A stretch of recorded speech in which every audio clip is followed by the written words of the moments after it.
வணக்கம். நம்மளுக்கு விலை குறைவாக நம்ம எல்லாருமே அன்றாடம் வாங்கி சாப்பிட்ற வகையில் கிடைக்கிற ஒன்று தான் நெல்லிக்காய். இந்த நெல்லிக்காயில் வந்து பார்த்திங்கன்னா எண்ணற்ற நன்மைகள் இருக்குது. பட் என்னென்னா நம்மளுக்கு அப்படியே சாப்பிட்றதுக்கு கொஞ்சம் கஷ்டமாக இருக்கும். பட் ஆனாலும் நெல்லிக்காய் சாப்பிட்றதுனால நம்மளுக்கு கிடைக்கிற பலன்கள் வந்துட்டு ரொம்பவுமே ஜாஸ்தி. அதுவும் நெல்லிக்காயை வந்துட்டு தேனோட ஊற வச்சு சாப்பிட்டோம் அப்படின்னு சொன்னால் என்னென்ன நன்மைகள் அப்படின்னு சொல்லிட்டு பார்க்கலாம். தேனில் ஊற வச்ச நெல்லிக்காயை ரெகுலராக ஒன்றுன்னு சாப்பிட்டு வந்தோம் அப்படின்னா ரத்தம் சுத்தமாகறதோட ரத்த அணுக்களோட அளவு அதிகரித்து ரத்த சோகை நீங்கும். தினமும் தேனில் ஊற வச்ச நெல்லிக்காயை சாப்பிட்டு வருவதன் மூலமாக இதய தசைகள் வலிமையடைஞ்சு இதய நோய்கள் வர்றது தடுக்கப்படும்.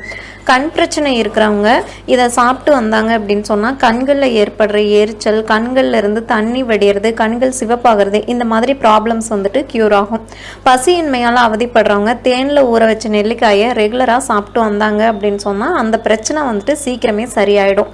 ஒரு சிலருக்கு பார்த்தீங்கன்னா அடிக்கடி சளி பிடிக்கும், அது இல்லாமல் தொண்டையில் புண்ணும் வரும். அந்த மாதிரி ப்ராப்ளம் இருக்கிறவங்க தேனில் ஊற வச்ச நெல்லிக்காயை சாப்பிட்டு வந்தாங்கன்னா உடம்புல தேங்கிய சளி எல்லாமே வெளியேறதோட தொண்டை புண்ணும் குணமாகும். அதே மாதிரி அசிடிட்டி ப்ராப்ளம் இருக்கிறவங்க இதை ரெகுலராக சாப்பிட்டு வந்தாங்கன்னா நல்ல நிவாரணம் கிடைக்கும். ரெகுலராக காலையில் இதை நம்ம சாப்பிட்டு வந்தோம்னு பார்த்தீங்கன்னா முகத்தோட பொலிவு அதிகரித்து சருமம் அழகாகவும் ஆரோக்கியமாகவும் இருக்கும்.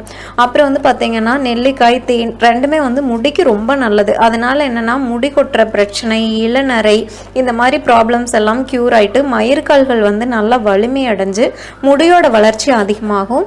அது மட்டும் இல்லாமல் நம்மளுக்கு உடம்புக்கு வேணுங்கிற வைட்டமின் சி வந்துட்டு நெல்லிக்காயில் ரொம்ப அபரிமிதமாக இருக்குது. அதனால் நம்மளுக்கு வந்து பார்த்திங்கன்னா அந்த வைட்டமின் சி பற்றாக்குறையினால் வர்ற ஸ்கின் டிசீஸ் எதுவுமே வந்துட்டு நம்மளுக்கு வரவே செய்யாது. நம்ம இதை ரெகுலராக நம்ம சாப்பிட்டு வரும்போது பார்த்திங்கன்னா நம்மளுக்கு இவ்வளோ நன்மைகள் இருக்குது. அதனால் முடிஞ்ச அளவுக்கு சுத்தமான தேன் கிடைச்சதுனாலோ, அதே நெல்லிக்காய் நம்மளுக்கு ஈஸியாக கிடைக்கும். சுத்தமான தேன் கிடைச்சிது அப்படின்னு சொன்னால் ஜஸ்ட் ஒரு கண்டெய்னரில் அதை போட்டு வச்சிட்டிங்கன்னா போதும். குழந்தைகளும் தேனில் ஊற வச்ச நெல்லிக்காய் வந்துட்டு கொஞ்சம் சாப்பிட்றதுக்கு டேஸ்டியாக தான் இருக்கும். ரொம்ப தனி நெல்லிக்காய் சாப்பிட்ற அளவுக்கு இது இருக்காது. அதனால் குழந்தைகளுக்குமே நீங்களுமே ஒரு பெரிய ரெகுலராக ஒரு சின்ன சின்ன பீஸ் சாப்பிட்டு வந்தீங்கன்னாவே போதும். நம்ம நிறைய பிரச்சனைகள்லேருந்து நம்மளை பாதுகாத்துக்க முடியும். மேலும் இந்த மாதிரி தகவல்களை தெரிந்து கொள்ள சேனலை சப்ஸ்கிரைப் செய்வோம். தேங்க்யூ.